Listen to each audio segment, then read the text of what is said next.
দুজনেই সকালে টিফিন নিয়ে বের হলো। পথের মধ্যে তারা পাখির ডাক শুনল, খরগোশ দেখল, আর গাছের নিচে ছায়ায় বিশ্রাম নিল। হঠাৎ এক জায়গায় তারা হারিয়ে গেল। পথ খুঁজে পাচ্ছিল না। রাজু কাঁদতে লাগল। রিয়া বলল, আমরা যে পথে এসেছি পায়ে ধুলো লেগেছিল, চলো ধুলোর দাগ দেখে ফিরে যাই। সে খেয়াল করে গাছের পাতা কোন দিকে উড়ছে।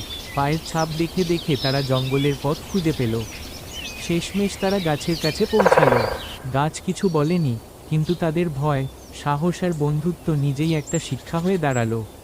রিয়া বলল, আমাদের ভেতরের সাহসী আসল শক্তি, বাইরের কিছু না।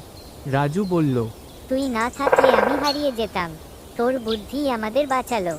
গ্রামে ফিরে তারা সবাইকে পুরো ঘটনা বলল। দাদু হাসলেন আর বললেন, শিখে রাখো, সাহস আর বুদ্ধি থাকলে কোনো জঙ্গলই ভয়ঙ্কর নয়। বাচ্চারা, তাহলে এই গল্পে আমরা কি শিখলাম? যে সাহস ও বুদ্ধি মিললেই বড় কোনো বিপদকে জয় করা যায়।